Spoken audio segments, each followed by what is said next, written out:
विस्फोट हुआ था, गौरी शंकर मंदिर के आगे चितड़े पड़े थे, बांस के लोथड़े, और अगर 3 कुंटल में आग लग जाती तो ऑपरेशन सिंदूर पार्ट 2 की जगह पे भारत के अंदर ही ऑपरेशन गद्दार चलाया जाए। उन सिक्योरिटी की वजह से तुम यहाँ खड़े हो, नहीं तो हमारे चितड़े आसमान में उड़ जाते। गृह मंत्री आधे घंटे के अंदर 20 मिनट के अंदर यहाँ पे खड़े हुए पाए गए, लेकिन दिल्ली का लाल, दिल्ली का पीला, दिल्ली का नीला नजर नहीं आया भारत दिल्ली के अंदर।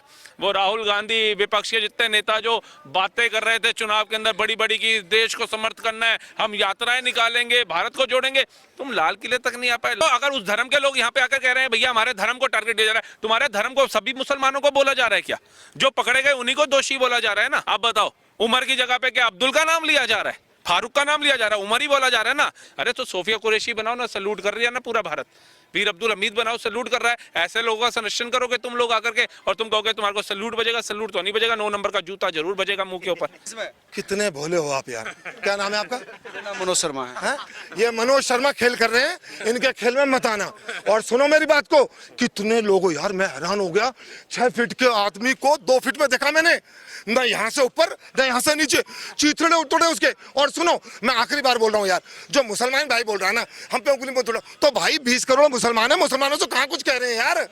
लेकिन जिन लोगों ने ये किया, जिन लोगों ने इसका प्लान बनाया, जिन लोगों ने किया, और सोचो यार, ऊपर मैंने सुना है कि जन्नत में तो महिलाओं को कोई टिकट ही नहीं है।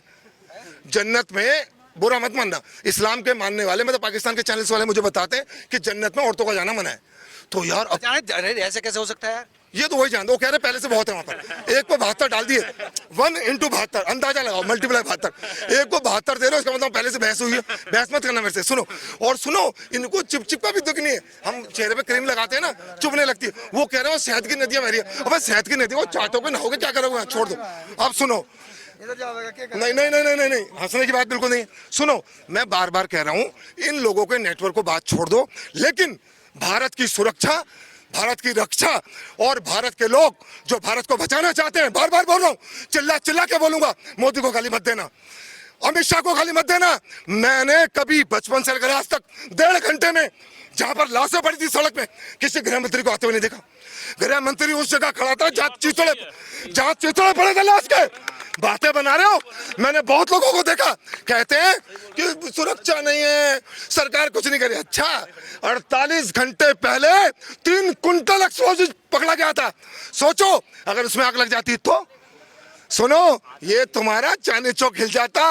एक कार विस्फोट हुआ था, गौरी शंकर मंदिर के आगे चितड़े पड़े थे, बांस के लोथड़े, और अगर 3 कुंटल में आग लग जाती तो। बार बार बोल रहे हो इंटेलिजेंस फेल्यूर है, मैंने मान लिया, लेकिन ये फेल्यूर किस तरह का है, मजाक मत समझना मेरी बात को। एक ओवर में 6 रन बनाने हैं, 5 बॉल डॉट चली गई, उनका आखिरी बॉल पे उन्होंने छक्का मार दिया, वो जीत गए। सुनो, एक टीचर 100 बच्चों को पढ़ाता है, 100 के 100 को कलेक्टर नहीं बना सकता, 100 के 100 को वकील नहीं बना सकता, 100 के 100 को डॉक्टर नहीं बना सकता। वकील 100 केस ले ले, 100 के 100 नहीं जीतने वाला। सर्जन सर्जरी करे, हर सर्जरी में पास नहीं हो सकता, पहले ही साइन करवा लेता है कि भाई मर गया, मेरी कोई गारंटी नहीं है। तो बताओ मुझे, सोचो, सोचना पड़ेगा। तो हम लोग इंटेलिजेंस को गालियां दे रहे हो। और सुनो, अगर इंटेलिजेंस में गलती है, इंटेलिजेंस ने तुम्हें धोखा दिया है, तुम्हारी औकात है? इतने लोग यहाँ खड़े हो, कैसे खड़े हो? कौन सिक्योरिटी दे रहा है तुम्हारे को? हो इसके बाद योर सिक्योरिटी कोई नहीं दे रहा। तुमको अपने देश पे भरोसा है, उन सिक्योरिटी की वजह से तुम यहाँ खड़े हो, नहीं तो हमारे चितड़े आसमान में उड़ जाते। दोस्त मत देना, सियाचिन में चमड़े के जूते पहनते हैं, उसके अंदर भी पैर जल जाते हैं, पैर के चमड़े फट जाते हैं। तुम देशभक्ति सिखाओगे अमित शाह को? वाह मेरे बच्चे।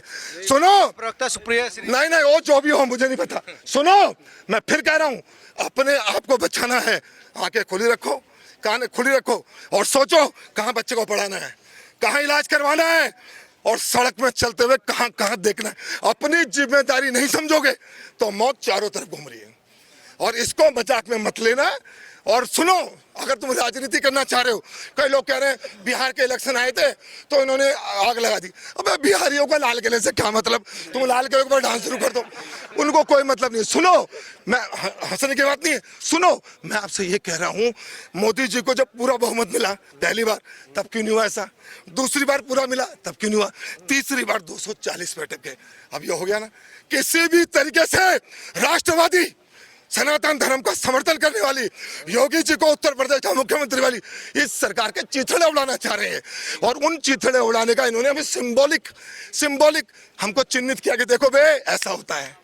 कई लोग कह रहे हैं बागेश्वर धाम में बम लगा देते वहाँ। अबे मेरे भाई, उनकी किताब कह रही है पूरी दुनिया में उन्होंने रहना है, तो कहाँ फरीदाबाद, कहाँ गुड़गांव, कहाँ दिल्ली, जहाँ मौका मिल जाए वहाँ खेल दो।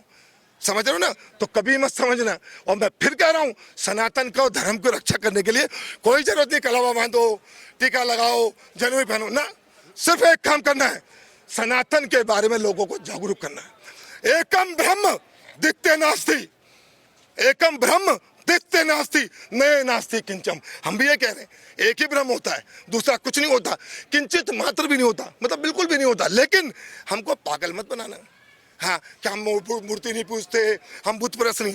अबे बेवकूफ हो, हमारा धर्म कहता है, हम इतने मामूली आदमी हैं, इतने साधारण आदमी हैं कि हम बिना देखे, बिना समझे, किसी को समझे बिना हम उसकी आराधना नहीं कर सकते। इसलिए हमने कल्पनाएं कर ली, ये हमारी देवी माँ, ये हमारे बजरंगबली, ये हमारे श्री राम। तो हमें पागल मत बनाओ कि हम एक धर्म के पीछे लगे। ये हमें खत्म करना चाहते हैं। कौन? जानते हो ना, जिन्होंने लाल किले के सामने तमाशा किया। लेकिन याद रखना, 100 करोड़ हिंदू हिलेंगे नहीं। और अब एक बात और, गलत को अगर गलत कहने में भी डर लगने लगा तो फिर हमारा कोई भला नहीं कर सकता, हमारा अंत निश्चित है। ये याद रखना। हिंदुओं के अंदर मैंने एक ही चीज देखी है। आप क्या कर रहे हैं सर? यार अब तो जिंदगी जी ली, दुकान खोल रखी है। अच्छा, बच्चा क्या कर रहा है? वो बेंगलोर भेज दिया मैंने। अच्छा, MBBS कर रहा है। और बेटी क्या कर रही है? और बेटी तो यार BDS कर रही है। बढ़िया। हम लोग 2-4 फ्लैट कि पहला 120 गज का फ्लैट मैंने गुड़गांव में ले लिया, गुरुग्राम में ले लिया, मुंबई में। ओ, मेरे खानदान में किसी ने सोचा ही नहीं था मैं मुंबई में रह सकता हूँ। मुंबई में मेरी बेटी ने फ्लैट ले लिया। मेरे बच्चों को, यार मेरा बाप तो झोपड़ी में रहता था, मैं उत्तराखंड का हूँ, उत्तराखंड में रहता था। हम लोग इतने छोटे हैं सोच के मुकाबले कि हमारे को 2 मकान, 2 गाड़ी। पापा आओ आओ पापा, आप क्या बुलेट में बैठो? पापा पापा आपने तो साइकिल नहीं चलाई। मेरा बेटा बुलेट चला रहा, बड़ा मजा आ रहा है देख के। अबे वो जो तेरे बेटे में 5 तत्व है तेरे अंदर भी है।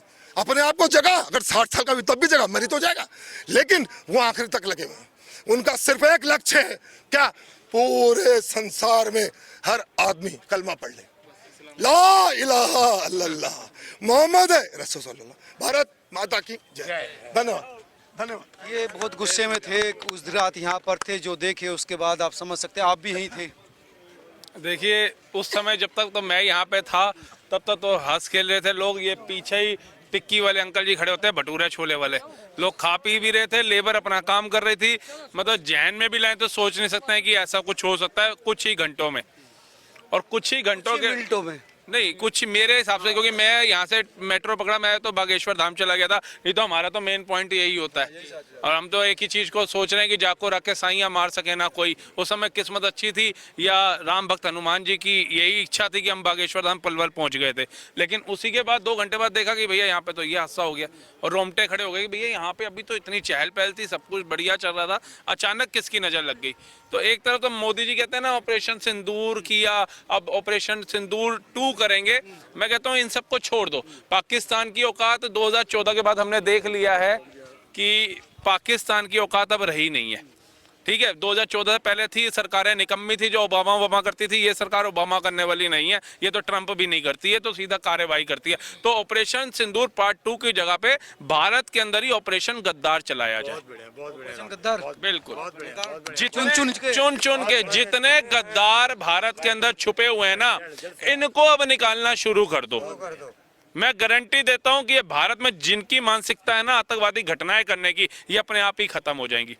अब अगर लोग ये सोचे ना कि यहाँ पे लाखों लोग थे उस दिन और सबके पीछे एक PSO खड़ा कर देंगे, एक सेना का जवान खड़ा कर देंगे, वो पॉसिबल नहीं है। जिसने फटना है उसने फटना है। अब तुम ये बोल दो बिहार चुनाव है मोदी ने करा दिया, अरे जो मोदी को वोट नहीं देते वो मोदी के नाम से फट जाएंगे क्या? किस बेवकूफ़ों वाली बातें कर रहे हो। और अभी तो शुक्र है भगवान का, हिंदू तो वैसे आतंकवादी बम बांध के फटने वाला आज तक तो हमने इतिहास के पन्नों में भी नहीं देखा। तो अगर एक हिंदू निकल जाता तो ये पूरा विपक्ष शुरू हो जाता। हिंदू आतंकवादी, हिंदू हिंसक, हिंदू ये, और सारे लिब्रांडू जितने भी हैं, इन्फ्लुएंसर बने फिरते हैं लेफ्टिस्ट, ये भी शुरू हो जाते। आज इनके मुंह पे ऐसा लग रहा है रात को ये सोए थे, इनके मुंह के ऊपर किसी ने फेविक्विक डाल दिया। मुंह ही नहीं खुल रहा। वो 76-77 साल का प्रधानमंत्री हमारे देश के भूटान की यात्रा करके सुबह LNJP पहुंच गए अपने आवास की जगह पे। गृह मंत्री आधे घंटे के अंदर 20 मिनट के अंदर यहाँ पे खड़े हुए पाए गए, लेकिन दिल्ली का लाल, दिल्ली का पीला, दिल्ली का नीला नजर नहीं आया भारत दिल्ली के अंदर। वो राहुल गांधी, विपक्ष के जितने नेता जो बातें कर रहे थे चुनाव के अंदर बड़ी बड़ी की देश को समर्थ करना है, हम यात्राएं निकालेंगे, भारत को जोड़ेंगे, तुम लाल किले तक नहीं आ पाए। लाल किला छोड़ो, तुम उन घायलों से नहीं मिलने जा पाए, तुम भारत को संभालोगे? क्या उम्मीद रखेगा भारत तुमसे? ये 3000 kg जो RDX पकड़ा गया है, ये तो शुक्र है हमारी सुरक्षा एजेंसियों का, जिनको सैल्यूट करते हैं, भारत सरकार का, जिन्होंने इनको आज छूट दे रखी है कि हमारा सेना प्रमुख आकर के बोलता है कि भैया आज भारत सरकार हमारे को ऐसी मिली है जो हमारे को पूरी छूट देती है। आज पकड़ा गया, नहीं तो आप सोचिए कि ये तो अभी एक झांकी थी, इन्होंने तो पूरे भारत को उड़ाने का मकसद था इनका। कितनी लाशें उड़ती कि शमशान घाट के अंदर मुझे लगता है चिताएं कम पड़ जाती। शाहीन ने स्वीकार किया, इंट्रोगेशन में स्वीकार किया कि पूरे देश में हाँ, तो अब आप बताओ, अगर शाहीन पकड़ी जा रही है, उमर पकड़ा जा रहा है, तो मोहनलाल को गालियां दूंगा मैं, जसविंदर बलविंदर को गाली दूंगा मैं, जोसेफ को या जैसफ को गाली दूंगा मैं? किस धर्म को मैं गाली दूंगा? जिस धर्म का पकड़ा जा रहा है उसी को पूरे मीडिया में नाम चढ़ाया जाएगा। हर एक जैसे नहीं होते ना। अरे जिस नाम तो वही पुकारा जाएगा। अगर कुछ लोग जी, आप धर्म को धर्म क्यों, अगर उस धर्म के लोग यहाँ पे आकर कह रहे हैं भैया हमारे धर्म को टारगेट दिया जा रहा है, तुम्हारे धर्म को सभी मुसलमानों को बोला जा रहा है क्या? जो पकड़े गए उन्हीं को दोषी बोला जा रहा है ना। आप बताओ, उमर की जगह पे क्या अब्दुल का नाम लिया जा रहा है, फारूक का नाम लिया जा रहा है, उमर ही बोला जा रहा है ना। लेकिन ये कहेंगे भैया मुसलमानों को बदनाम करना है तो वो मुजल्लिस मर गया और है ना, वो नहीं वो रिक्शा चलाता था, उसकी बेगम खड़ी है, उसके 2 बच्चे यतीम हो गए, मेरठ से आया था यहाँ रिक्शा चलाने, जाओ उसका सहारा बन जाओ जा करके। वो जब बम बांध के यहाँ पे फट गया, उसने गाड़ी में अनाउंस किया था मुसलमान भाई हट जाओ मैं फटने वाला हूँ, SC ST OBC हट जाओ मैं फटने वाला हूँ। और ये नेता 2 कौड़ी के आकर के जातियों में बांटते हैं हमारे लोगों को, और हम भी भटक जाते हैं भाई आटे की बोरी के अंदर और 8500 टकाटक मिल जाएगा। यही भारत में रह गया, तभी तो ये अपने मंसूबे कामयाब कर जाते हैं। वो बागेश्वर धाम यात्रा चल रही है, 8 से 10 लाख श्रद्धालु सो रहा था रामलीला मैदान NIT के अंदर। इनका उद्देश्य तो था वहीं पे ब्लास्ट करने का। जो जांच निकल के आ रही है पूरे भारत में, यहीं पे क्यों पकड़ा गया? और मेरे को तो ये नहीं समझ आता कि ये इन्हीं नामों के इर्द गिर्द क्यों घूमता है। भारत में इतने लोग रहते हैं, 140 करोड़ आबादी है, 140 करोड़ के अंदर मैं आपको बताता हूँ 140 से ज्यादा जातियां और धर्म के लोग हैं। नाम सिर्फ इनका आता है, फिर जब क्वेश्चन मार्क उठता है तो ये कहता है जी हमारे वाले